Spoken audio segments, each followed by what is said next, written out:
Today, we are doing an avant-garde fashion shoot, and this awesome headpiece is DIY and cost under $40.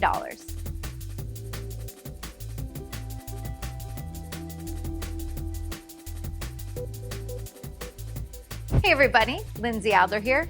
Avant-garde is all about being the front line of creativity, pushing what is possible, doing the unexpected. I have people ask me, well, what's the point of avant-garde? Well, it's creativity for creativity's sake and doing something that hasn't been done before. So that's what we wanted to do today. Now, if you were shooting very high fashion, obviously avant-garde can get expensive. And so we're shooting this beautiful piece, but we wanted to take it a step further with an unusual headpiece. So this headpiece is actually made by my makeup artist, Grant. Grant is wonderful, and I let them know I wanted something shapely and with texture, but to do it on a budget. So I gave them a budget of $40 to work with, and this is what they came up with. So the headpiece that you see here, they went online and bought cheap curtain fringe, and then took some thick wire to make those really graphic shapes, and then to hide the wire, wrapped it with this elastic. That's it. Now, obviously I make this sound easy. This is not something that I've built, but I surround myself with talented people. And I promise you, there are talented people you can find in your life that are just itching to be part of a fashion shoot or an avant-garde shoot where the whole point is for them to push their creativity. So in this example, we are taking it to the next level on a budget.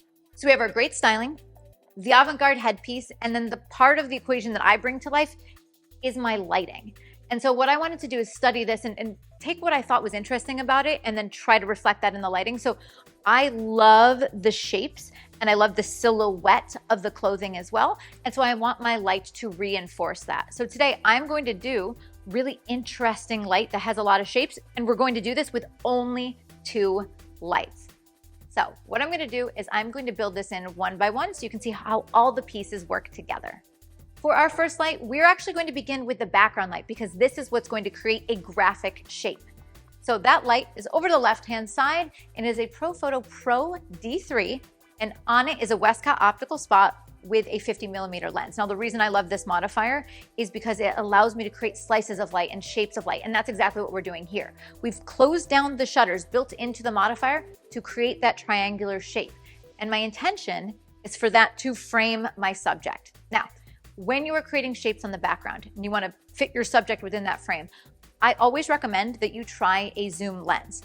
When you back up and zoom in, or you get close and you get wide, each of those changes is actually changing the field of view, changing the compression, and so it'll make a really big difference in your composition.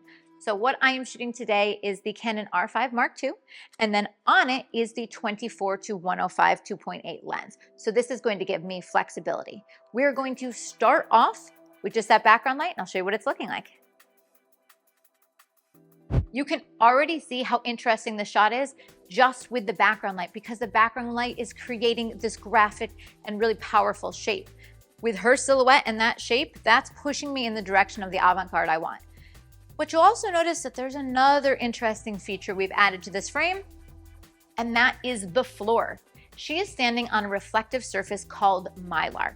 And I've used Mylar in so many different ways to create reflections on the background, to create textures of light. But in this case, we're using it to make a surface that's reflecting the light on the background, and it looks almost like water because of the ripples that it creates. So we are starting to layer on our different pieces of interest. Now, I could make an image just with that one light, but I want to have a little bit more reflection off of that interesting headpiece. I want a little bit more detail on the coat and the outfit she's wearing. So we're going to add our second and final strobe, which is over here to the left-hand side. We have another Profoto Pro D3, and then on it we have a grid. Now the grid is really important because it's going to create a little bit more of a pocket of light. If I don't have a grid on it, the light will spread everywhere, which means it'll hit the background, likely creating distracting shadows, and the light will bounce around, so it'll brighten everything up in a way that doesn't fit the mood that I'm going for. So let's turn on our main light. So I can already see with the main light on, it's giving me a little bit of specularity, more interest in the headpiece. Let me show you what we're working with. So now that we have added that main light, you can see a lot more texture to the headpiece and the outfit, which I think creates a little bit more visual interest for the viewer to enjoy. So what else is there to make this shot great? Probably just my composition and the movement of the subject. I do like shots where she is stoic and straight on, but I noticed when she was moving, that sway in the fringe, and I think that can add a little bit of extra interest that really brings the shot to life. So with that, let's get the shot.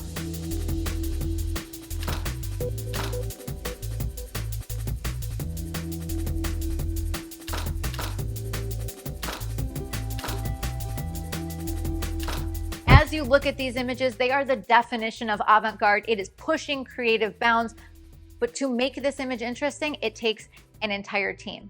From my wardrobe stylist to the makeup artist that made the headpiece to my lighting design, each piece makes the image a little bit more interesting.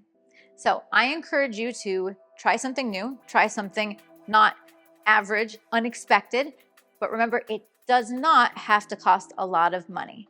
Now, if you want to see the gear that I use to make these images, be sure to check out the links in the description below. And if you want to see more of my avant-garde work, be sure to follow me on social media because I'm always experimenting and trying new things.